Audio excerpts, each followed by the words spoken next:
Grandmother's table a story about what cannot be taken. Her husband called the taxi himself. He did it at 11:38 p.m., standing in the kitchen of the house on Caldwell Ridge Road in Atlanta, Georgia, speaking in the same calm voice he used when he booked conference rooms and dinner reservations at the kind of steakhouse where the menu has no prices. Prices. He gave the address. He said the pick phone face down on the granite counterhouse. He hung up and set his phone fast on the granite counter, and when Taraji walked past him pulling her gray suitcase, 8 months pregnant, barefoot on the hardwood floor she had picked out herself, he did not look at her. He looked at the counter. The taxi arrived in 4 minutes. The driver was a young man with a phone mounted on his dashboard playing gospel music at low volume. He got out and opened the trunk. He did not ask questions. Taraji stood on the front steps with her suitcase and a plastic grocery bag, holding 3 maternity dresses and a manila folder she had tucked in at the last moment, brown and unmarked, wedged between the fabric like it was nothing. Marcus watched from the doorway, not with guilt, with calculation. He wanted a witness. He wanted someone to say later that she had loaded her own bag into her own taxi and left of her own free will. Taraji understood that the moment she saw the driver already waiting. She looked at Marcus for 3 seconds. He looked at the counter again. She walked down the front steps, felt the cold concrete on her bare feet, and stopped at the edge of the walkway. The driver had her suitcase in his hands. The gospel music was still playing, something low and certain about being led through water. She said, "I'll take it from here." She took the suitcase handle from him. She turned, and she walked away from the taxi, away from the house, away from the witness Marcus had carefully arranged. She walked because if she got in that car, the story became his. She was not going to let the story become his. She walked 9 blocks in October rain before she found a porch light still burning. The rain on Holcomb Bridge Avenue in Atlanta hit the pavement the way rain hits when it means it, not the polite kind that makes people open umbrellas, the kind that finds the gaps, the kind that soaks through a maternity dress in 40 seconds and stood on the porch of a house with moves with intention. Taraji stood on the porch of a house with cream-colored siding and a wind chime made of driftwood that knocked against itself in the dark. She knocked. She knocked. She waited. She knocked again. The woman who opened the door was in her late 60s. She had silver locks pinned up at the back of her head, deep brown skin, and reading glasses pushed up on her forehead like she had just set down a book. Her name was TARAJI Briggs. She wore a housecoat the color of old mustard and slippers that had seen too many winters. She looked at Taraji's belly, then at her bare feet on the cold concrete, then at the plastic bag in her right hand. "Come in," Dorothy May said. She did not ask a single question. She sat Taraji at the kitchen table. She put a dish towel around her shoulders and another over her feet. She filled a kettle and set it on the stove, and while the water heated, she stood with her back to Taraji and her hands moving through the cabinet with the practiced quiet of someone who has fed people in crisis before. The clock above the stove said 12:09 a.m. Taraji noticed something then. On Taraji's right wrist, there was no bracelet. She had taken it off before she left. A thin copper bangle, worn smooth at the edges, that her grandmother Celestine had given her the day she turned 16. She had slipped it off and tucked it into the front pocket of the plastic bag before Marcus could see it, before he could reach for it, before he could make it part of whatever exit scene he was staging. Dorothy May set a mug of ginger tea in front of her and sat down across the table. Then she looked at Taraji's wrist, at the pale ring of skin where the bracelet had lived for 12 years, and something shifted in Dorothy May's face. Not recognition exactly. More like the moment when you are almost certain of something and then certain. She stood up without speaking. She walked to the back bedroom. She came back carrying a small wooden box, the kind that might hold jewelry or letters or the particular things people cannot throw away. She set it on the table and opened the latch. Inside, wrapped in a piece of blue flannel, was a thin copper bangle, worn smooth at the edges, identical to the one in Taji's pocket. Taji stopped breathing. "Your grandmother?" Dorothy May said. "Worked for Keystone Property Group for 9 years. She was the best cook that company ever had. She left this behind in her locker in the basement when she moved back to Silver Spring." Dorothy May touched the bangle gently. She left a note with it. It said, "Give this to the woman who comes without it. She will know why." The rain hit the window. Taraji reached into the plastic bag. She pulled out the copper bangle from her pocket and set it on the table beside the one from the box. Two bracelets, made in the same hand, worn by the same woman at different points in her life. Celestine had owned two, and Taraji had never known. "My grandmother worked at Keystone," Taraji said. "For 9 years," Dorothy May said. 32 years before I started working there. I clean the floors and restrooms of the buildings they own. The man who manages those buildings now is the man who put you out tonight." The refrigerator hummed. Wind chime knocked outside. "His name is Marcus Webb," Dorothy May said. "And I have watched him in those hallways for 4 years. I know exactly what kind of man he is." In the morning, with sunlight coming through the kitchen window at an angle that made the scratched linoleum look almost warm, I told Dorothy May everything. She told her about the beginning, when she and Marcus had moved to Atlanta from Silver Spring with $9,000 between them and a plan that mostly depended on his salary catching up to their rent. She had worked as an office coordinator at a dental group on Peachtree Industrial Boulevard for 3 years, paying bills and packing lunches and typing his quarterly performance reviews because he said he worked better when he dictated and someone else organized. She told her about the years when his career at Keystone Property Group accelerated and hers stayed flat. Not because she lacked ambition, but because every time she mentioned a promotion or a new position, Marcus would bring up the cost of childcare or the importance of being available, or the fact that his schedule was already complicated. She had listened. She had adjusted. That was the first thing he took from her, the belief that her adjustments were choices. She told her about the house on Caldwell Ridge Road, which was in Marcus's name alone, which she had asked to be added to twice, which he had said he would look into. She told her about the joint savings account, which had held $41,000 in September and held $7,000 now. The difference having moved to a personal account at a different bank sometime in October when she was at her 32-week prenatal appointment. She told her about the woman named Bridget Calloway, who had appeared in their social life the way certain people appear, gradually and then completely. A colleague from Marcus's Southeast Division. She came to dinner once, then twice, then started arriving on Tuesday evenings and staying through Thursday. Her perfume, something with sandalwood underneath it, began appearing on the pillows and on the guest bathroom towels. Taraji had found a receipt in Marcus's jacket for a piece of jewelry she had never received, $4,400 from a boutique on Buckhead Avenue. When she asked, Marcus told her she was reading too much into things. That pregnancy made the mind work against itself, that she needed to trust what he told her rather than what she imagined. 3 weeks later, Bridget wore the necklace to a dinner party Marcus hosted in their home while Taraji stood in the kitchen carving a roast she had been preparing since noon. Bridget touched the pendant while making eye contact with Taraji across the room.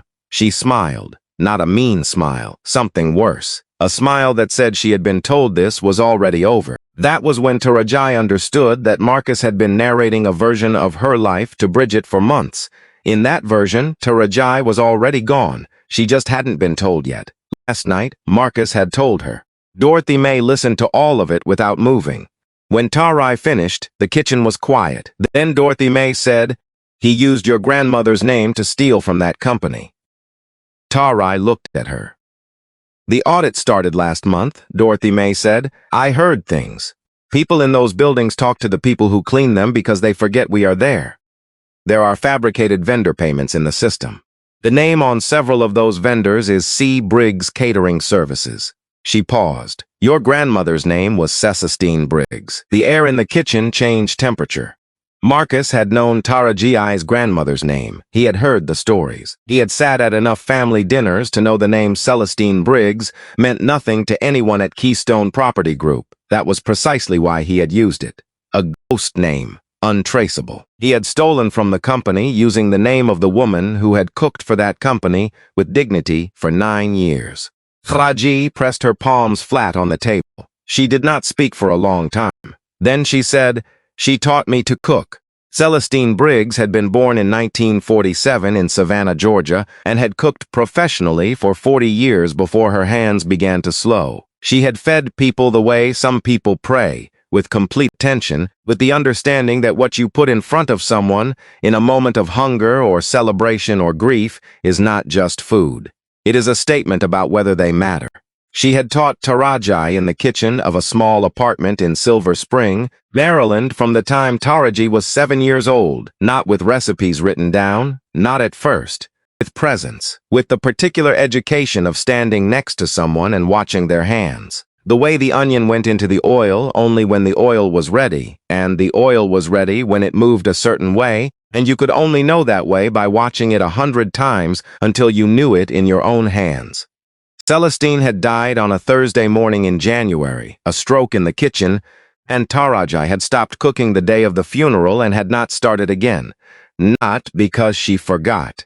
Because the kitchen reminded her of a woman she could not think about without her chest, doing something she did not have a name for. The skill was still in her hands the way a language you grew up speaking is still in your mouth even when you haven't used it in years. But she had not used it. She had buried it carefully and moved on. Now, standing at Dorothy May's stove at 7 in the morning, she turned on the burner. She did not make a decision. Her hands made it for her. She found oil in the cabinet, onions in the basket by the window, tomatoes on the counter. She found spices she recognized the way you recognize someone's voice before you see their face. She began to move through the kitchen the way Celestine had moved, not rushing, not measuring twice, tasting with her eyes closed. She made a pot of what her grandmother had called Sunday stew, a slow-cooked thing with smoked turkey and tomatoes and a spice combination that Celestine had assembled over 30 years of adjustments and had never fully written down. TARAJI had never made it alone,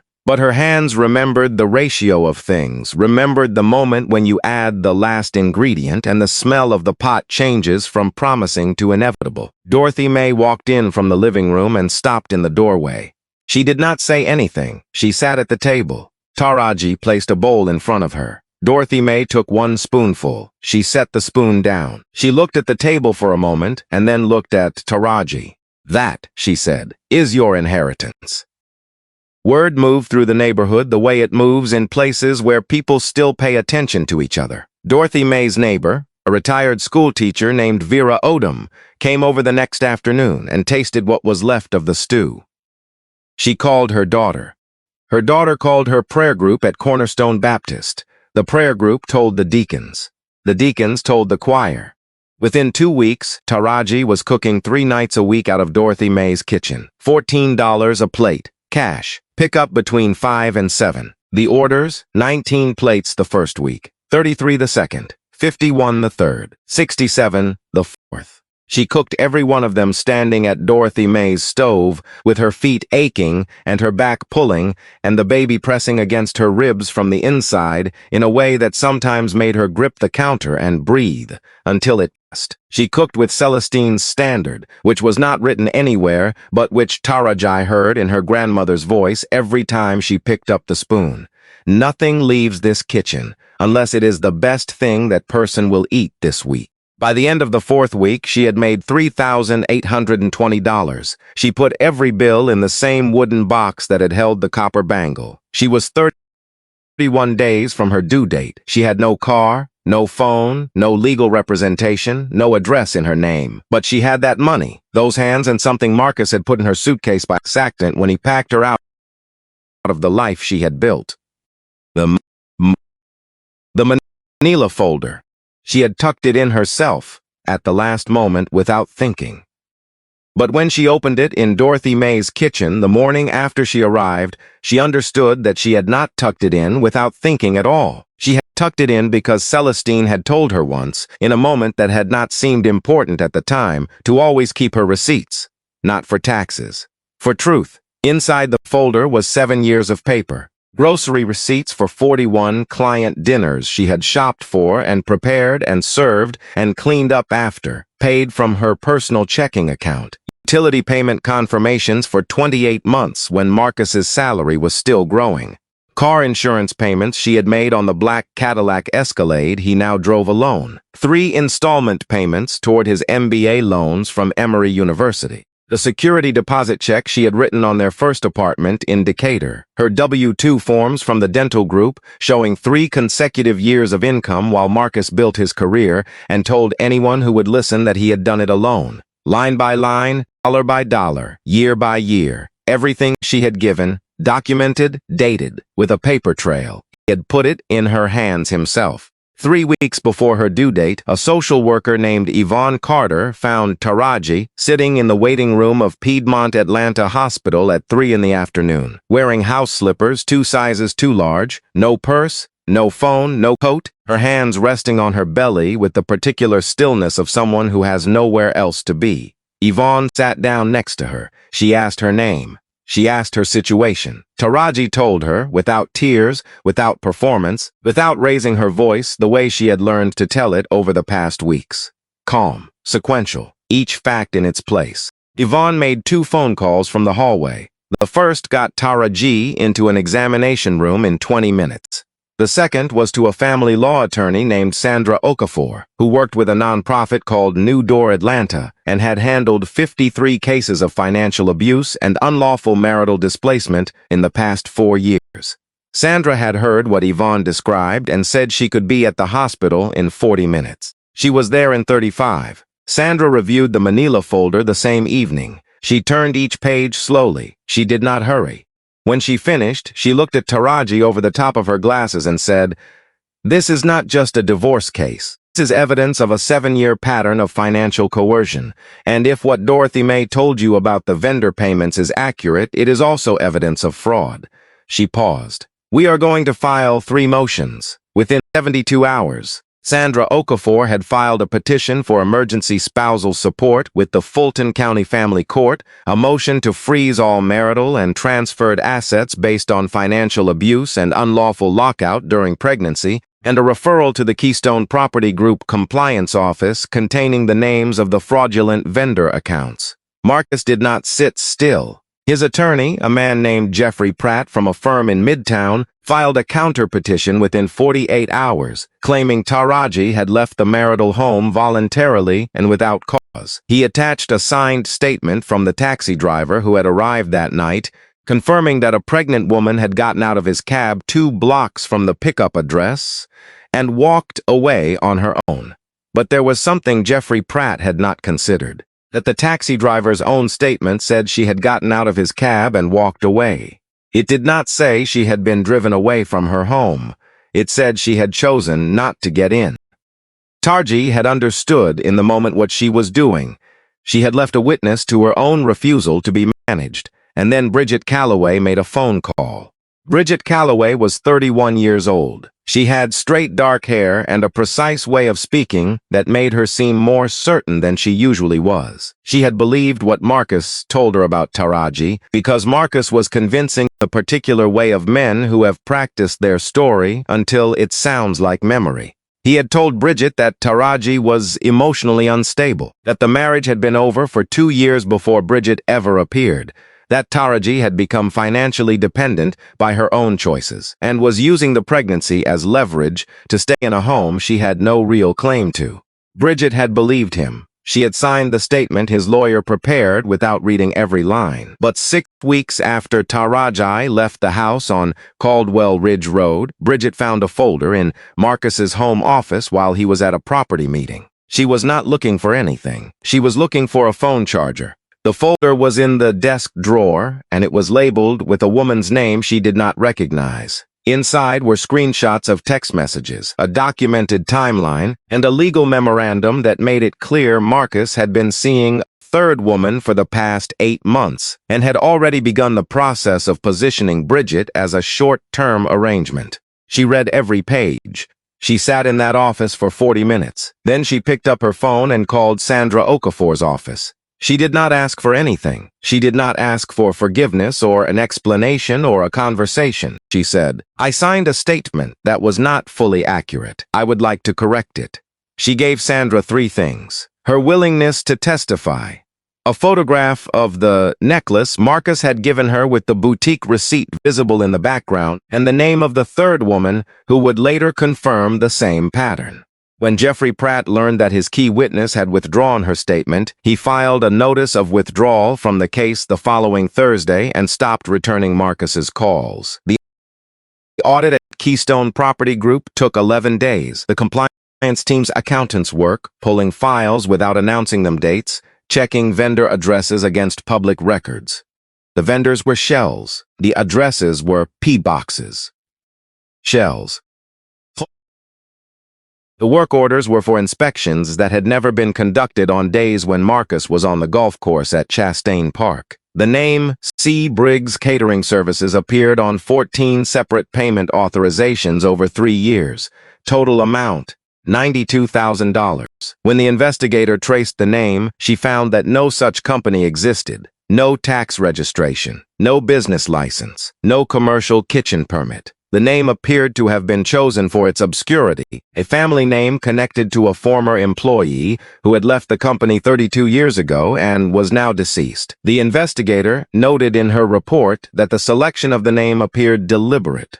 Marcus's corporate access badge stopped working on a Wednesday morning. He swiped it 4 times at the entrance of the Keystone Regional Office on West Peachtree Street. The security guard, a man named Dennis who had opened that door for Marcus every morning for 4 years, stepped forward and said 6 words.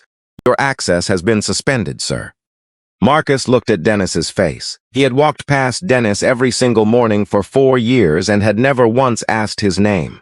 He saw something there that he did not have a word for. It was not hostility. It was not sympathy. It was simply the expression of someone who processes what is real and what is no longer real and adjusts accordingly.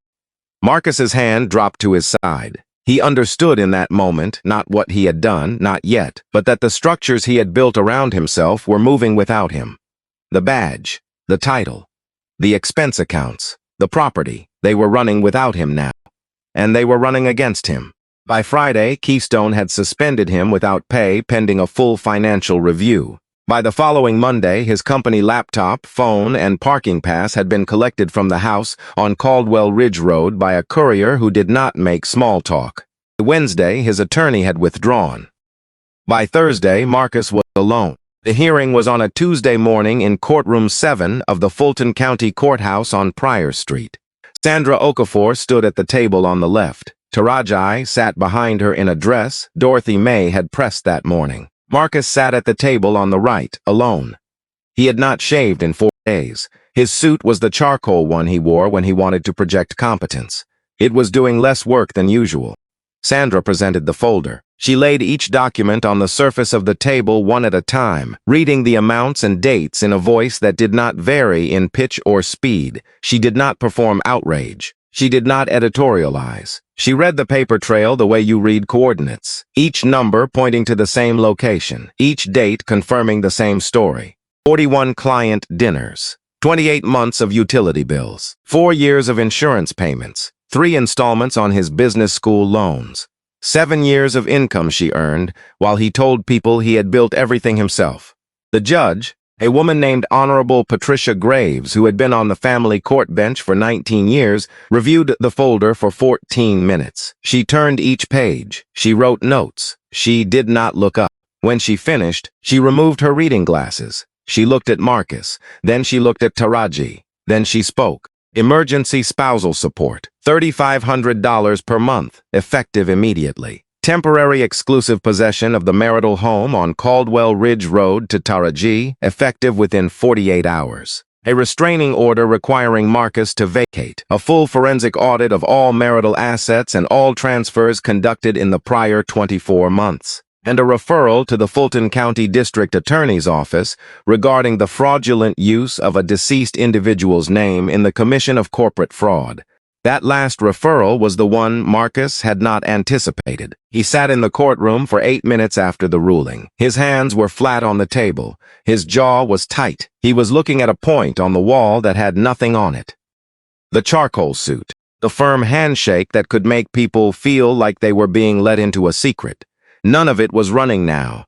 He had spent 14 months engineering her removal from his life. He had planned the bank transfers, and the lock changes, and the taxi, and the witness, and the signed statement, and the attorney, with the nice office on West Peachtree. He had been thorough about almost everything. He had not been thorough about the folder. He had packed it himself in those 10 minutes, shoved it between her dresses, because he did not know what it was, because he had never looked at a single page of it, because in 14 months of careful planning, he had never once examined the evidence of everything she had given him. He handed her the receipts himself. That night, sitting in a holding area while his attorney tried unsuccessfully to reach someone who would take his case, Marcus Webb thought about a Tuesday morning 11 years earlier, when he and TARAJI had stood in the kitchen of their first apartment in Decatur, and she had made him breakfast before his first day at Keystone. She had woken up before him. She had found things in a nearly empty refrigerator and made something from them. He had eaten it standing up, already thinking about the day ahead, and he had not said anything about it. He had not said anything about most of it. For 7 years, he had stood next to a woman who was building the foundation underneath him, and he had looked right past her at the horizon he was convinced was his alone to reach. He had been wrong about what he was standing on. That understanding arrived quietly, the way real things arrive, not as a revelation, as a weight. He sat with it because there was nothing else to do. 15 months later, on a Saturday morning in January, a restaurant opened on Auburn Avenue in Atlanta's old Fourth Ward neighborhood, 4 blocks from the birthplace of Martin Luther King, Jr. It was small, 32 seats, exposed brick walls on 2 sides, wide front windows that let the morning light in flat and golden, a kitchen with a pass-through window so that people sitting at the tables could see the fire and smell the food before it arrived. The name above the door was hand-lettered in clean black paint on a panel of reclaimed pine. It said, Celestine's. TARAJI stood in that kitchen at 6 in the morning with her daughter strapped to her chest in a woven cloth carrier. The baby's name was Elise Celestine Webb Briggs. She was 10 months old. She had her mother's eyes and her great-grandmother's name. She slept through the sound of onions hitting oil.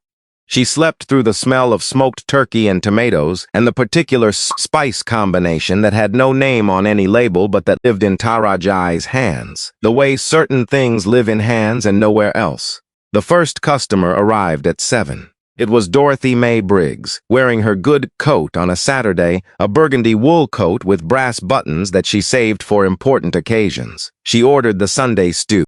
She ate it slowly with a piece of cornbread she held in both hands. When the bowl was empty, she looked at TARAJI and said, Celestine would tell you it needed 2 more minutes on the heat. She smiled. She would also tell you it was the best thing she had eaten in 30 years. TARAJI laughed. It was the kind of laugh that happens before you can organize your face against it. The kind that comes from somewhere you had not expected to find still intact. By the 3rd month, Celestine's had a wait list on Friday and Saturday evenings and a line on Sunday mornings that started before the door unlocked. By the 6th month, the Atlanta Journal-Constitution ran a full feature in the food section. By the 9th month, TARAJI had hired 4 cooks and a front-of-house manager, and she was paying every one of them above the market rate for this city, with health coverage from day 1 and 2 guaranteed days off each week, no matter what the reservation list said. Dorothy Mae came every Wednesday at noon. She never paid. She sat at the same table by the front window, table 4, the one with the best view of Auburn Avenue. She never ordered from the menu. She said the same thing each time TARAJI approached with a plate. Surprise me. And every week, TARAJI surprised her. TARAJI also started a program she ran out of the restaurant kitchen on the 2nd Saturday of every month. She called it The Next Table. She hosted 4 women who were rebuilding after displacement, after abuse, after the kind of financial erasure that leaves a person standing in a hospital waiting room with no ID and no coat. She taught them to cook, not just technique, the standard. She said it the way Celestine had said it to her. Nothing leaves this kitchen unless it is the best thing that person will eat this week. 3 of those women started catering businesses within the first year. One of them, a woman named Vivian Reese, who had arrived at the first session with a bruise on her collarbone she had covered with a scarf, now supplies 2 corporate offices in Buckhead with weekly lunch service. She cooks a slow-braised chicken every Thursday that has a waiting list of its own. She learned it in Taraji's kitchen. She charges $20 a plate. Her daughter is in 2nd grade and draws pictures of a restaurant she says she will open one day. On the wall of Celestine's, beside the pass-through kitchen window, there is a framed photograph, black and white. A woman in a white apron standing in a commercial kitchen, hands on her hips, looking directly at the camera with the expression of someone who has made peace with exactly who they are and would like the camera to know it. Below the photograph, a small brass plate with black lettering. Celestine Briggs, 1947 to 2013. She fed everyone. She forgot no one. Marcus Webb was charged with 3 counts of felony fraud in connection with the fabricated vendor payments. He pleaded guilty in exchange for a reduced sentence, 2 years of probation, full restitution of $92,000 to Keystone Property Group, and the permanent revocation of his Georgia real estate license. His name appeared in a public disciplinary filing with the Georgia Real Estate Commission. 4 of his former professional contacts ended their association within 60 days of the filing. He lost the house on Caldwell Ridge Road in the marital settlement. He moved into a 1-bedroom apartment in Smyrna. Bridget Calloway relocated to Charlotte. She did not leave a forwarding address. TARAJI never called Marcus. She never texted him. She never mentioned his name in any interview she gave or any conversation she had in public. She did not need to. The court documents said what needed to be said. The restaurant said the rest. And on the morning of the sentencing, Marcus sat in the courtroom and heard his own choices read back to him in the language of a court record, which is the most unforgiving language there is because it does not editorialize, and it does not explain, and it only states what happened and when and what it cost. He heard the name Celestine Briggs read aloud in that courtroom as a victim of fraud. A woman who had cooked for his company with her whole self, who had left behind a copper bangle and a note and a set of skills she had transferred to a granddaughter she loved more than anyone would ever know, and whose name Marcus had borrowed without permission to build a hidden account. He sat very still when he heard her name. It was the first time in the entire proceeding that he looked like he understood the full weight of what he had done. Not the legal weight, the human weight. He had reached past death to use a woman as a tool, a woman who had given the best of herself to people who did not see her, and whose granddaughter had survived because of what she left behind. He had not understood until that moment what he had been standing on. Every Wednesday at noon, 2 women sit at table 4 by the front window of a restaurant on Auburn Avenue in Atlanta. One of them is in her late 60s with silver locks and a coat she saves for occasions. The other is in her mid-30s with warm brown eyes and the particular stillness of someone who has learned that patience is not the same as surrender. They do not always talk. Sometimes they just sit together while the kitchen sounds come through the pass-through window. The oil, the onion, the low sound of something slow cooking, the smell of a kitchen where nothing is rushed and nothing is wasted and everything is made with understanding that the person who eats it deserves the best you can offer. Outside on Auburn Avenue, people walk past the front window. Some of them look in and see 2 women sitting at a table in the warm light of a restaurant with a name painted above the door. Some of them stop and read the name. Some of them come inside. They are always fed well. That is the promise. That has always been the promise. And no one, not a man with a tailored suit and a careful plan, not a legal system that almost believed the wrong version, not 14 months of deliberate erasure, had been able to touch it. Because some things live in the hands, and what lives in the hands cannot be locked out or transferred or packed into a gray suitcase in 10 angry minutes. It just waits, and when the time comes, it rises.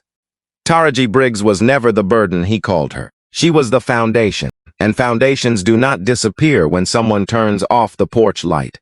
They wait for morning, and then they feed everyone.